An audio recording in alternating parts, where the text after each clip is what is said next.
kay Kristo Jesus, sana po kayo ay nasa mabuting kalagayan. Marami tayong dapat na ipagpasalamat sa Panginoon sapagkat ngayon ang huling araw ng Mayo at nagtatapos din ang ating isang buong buwan na paghahandog ng bulaklak sa karangalan ng ating mahal na inang si Maria. At naririto po yung mga kabataan na tinuruan ng katisismo at nagdasal ng Santo Rosario sa loob ng isang buwan. Pasalamatan din natin sila at batiin, palakpakan naman natin yung mga kabataan natin na naririto. Maraming salamat po sa inyong oras, sa inyong presensya. Gayon na rin, nagpapasalamat din po ako doon sa mga tumulong para maging maayos yung isang buwan natin na pagninilay, paghahandog ng bulaklak.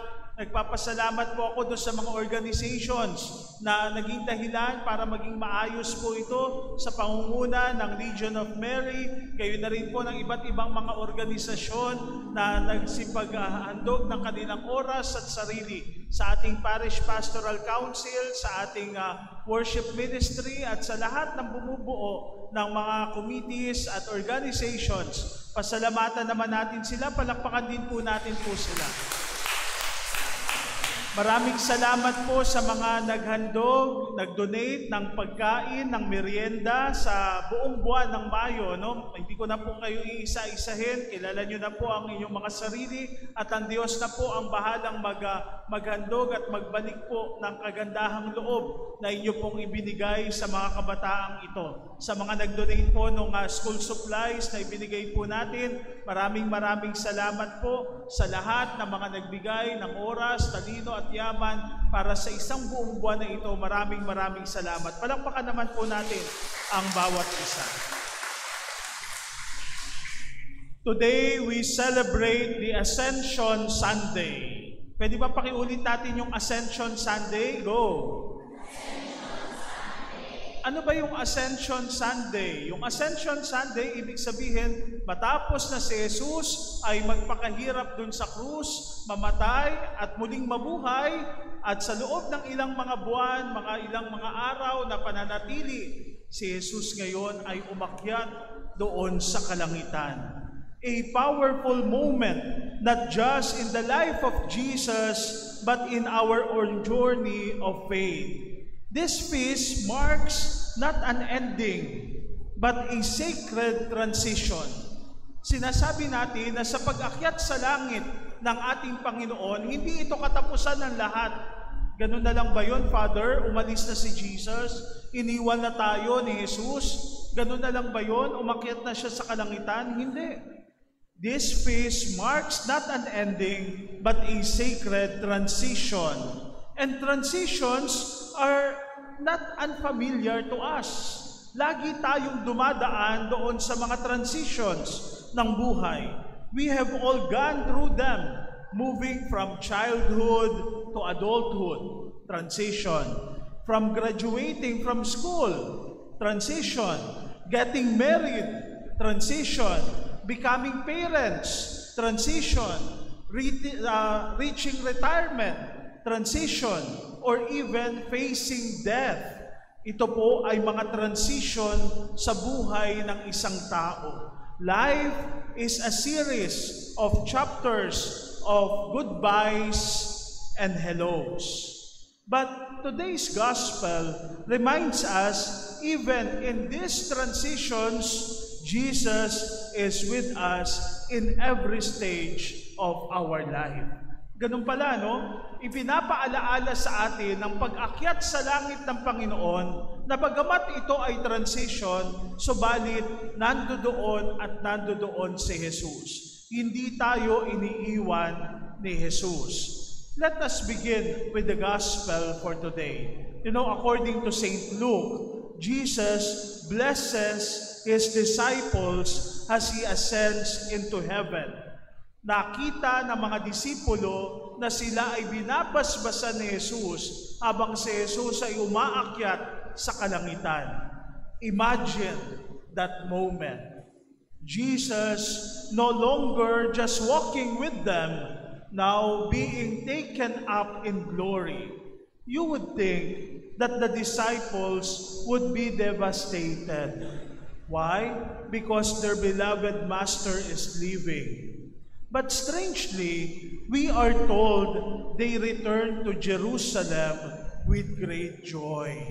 Narinig natin sa ating ebanghelyo ngayon na sinabi doon na sila ay bumalik doon sa Jerusalem na punong-puno ng kagalakan sa kanilang puso at kalooban. Why? Because Jesus did not lead them with fear. Hindi sila iniwan ni Jesus na punong-puno sila ng takot. He left them with blessing and promise. His hands were lifted up in blessing, not in farewell. And He told them, I am with you always until the end of the age. I am with you always until the end of the age. Pwede bang ulitin natin lahat yon? 1, 2, 3, go. I am with you always until the end of the age. Isa pa. 1, 2, 3, go.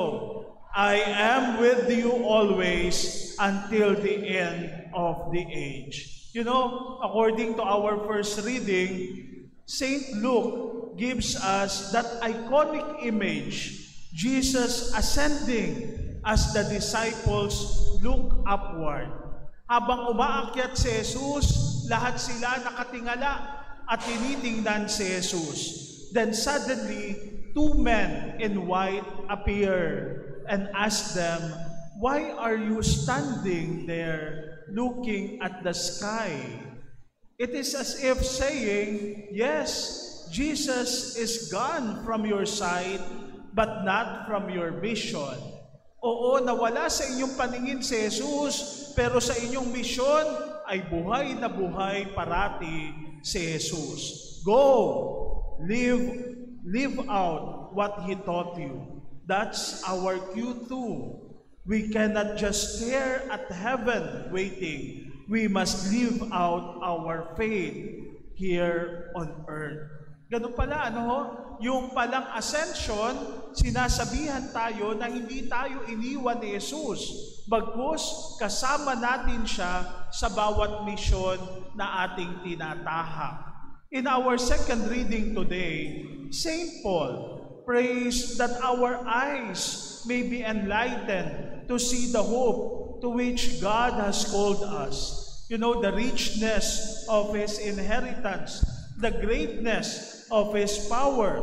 And where is Christ now? He is seated at the right hand of the Father, according to St. Paul in our second reading today. Above all rule and authority, interceding for us. What does that mean? It means that Jesus in glory is still for us, still watching over us, still defending us, still whispering our names in the heart of our Father. So my dear brothers and sisters, here's the key truth. Jesus did not abandon us. In fact, His ascension brings Him closer to us in spirit and in power. He has not left us fatherless. He has not left us leaderless. He has not left us powerless. He has left us with a mission. With a mission. So, let us bring this down in our own experience. Ano ngayon ang dating sa atin nitong pagdiriwang natin ng ascension? Meron bang sinasabi sa atin itong pagdiriwang na ito? You know, when we lose someone we love, we cry. Kapag merong umaalis, kapag merong pumapanaw, tayo ay umiiyak, tayo ay lumuluha. We grieve. Alam nyo, yung salitang paalam, farewell, is a painful word. But if the one leaving us says goodbye with the blessing, it changes everything. Jesus did not vanish. He ascended with hands raised in blessing and a heart still praying for us. So that's kind of a leader we need today. Not to forget us when He rises. Alam nyo mga kapatid, kung minsan may mga tao na kapag umaangat, kapag tumataas, nakakalimutan na niya kung saan siya nanggaling. Nakakalimutan na niya yung kanyang pinanggalingan. Meron ba tayong kilalang ganon? Subalit nang si Jesus ay umakyat sa kalangitan, hindi siya nakalimot. Bagkus, dala-dala niya tayo. Ganun pala ho, ano? Nais nyo bang pumunta sa langit? Parang wala atang kausap.